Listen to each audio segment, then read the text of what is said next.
Era lì, a San Francisco.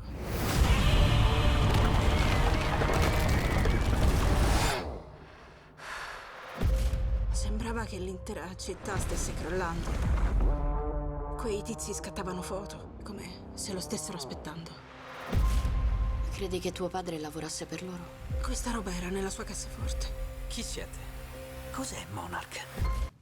The idea to cast Kurt and Wyatt Russell not to play father and son, but the same character in the two different time periods is genius. How did you come up with that? And those two were always in your mind for that character? Well, the genius is Ronna Kress, our casting director, who looked at the scripts and looked at the show that we had built and saw and understood that Lee Shaw was the linchpin character that connected both of these timelines. And when we were starting to have casting discussions, presented us with the notion that Kurt and Wyatt are looking to do a thing together, which excited us tremendously. You know, we're in a moment where Wyatt's resemblance to his father is especially strong. We have watched Kurt's movies as long as Kurt has been making movies, and we've been here to see them.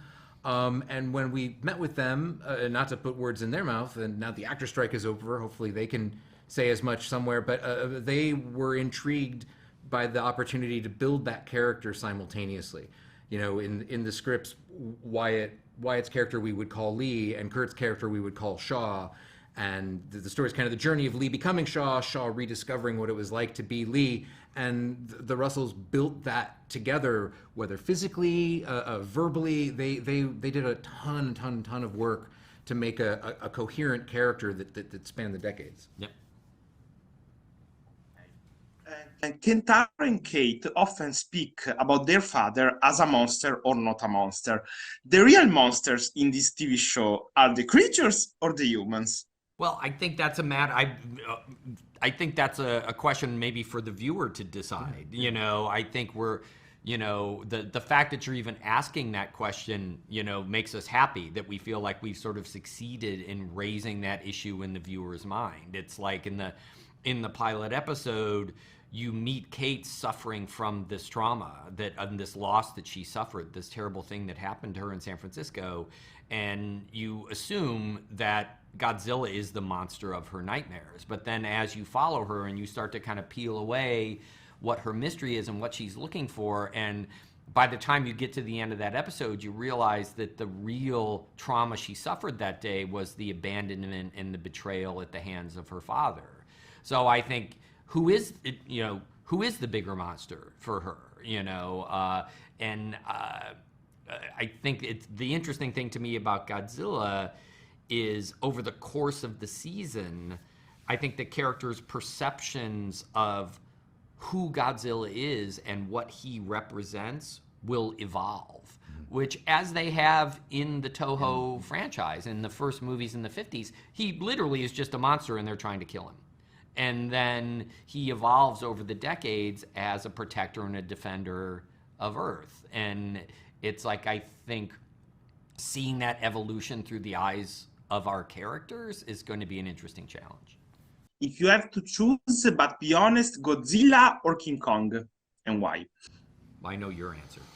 Yeah, you know, it's Godzilla in my head, but it's Kong in my heart. And love is a battlefield, my friend. Yeah. He's a Kong man, I'm a Godzilla man.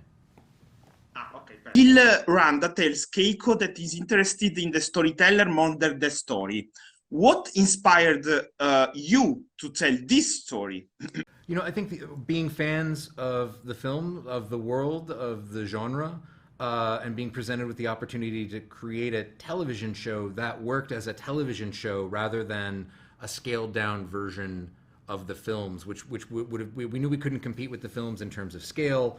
We knew that making 10-hour-long small versions of the films would be disastrous.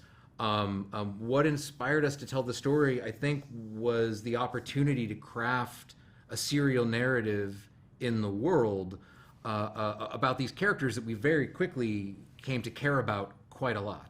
Well, and the Randa family really seemed like the heart of it. It's like if and this was something that Matt had originally come up with in pitch, was the idea that Bill Randa, as the original founder of Monarch, that everything Monarch is and Monarch becomes springs from that. And then once you have him as the sort of, you know, the genesis of all that, then it becomes this multi-generational tale that flows downhill from that. You know, you get his children, his grandchildren, and that, I think, gave us the larger framework of how do we tell this origin story of Monarch.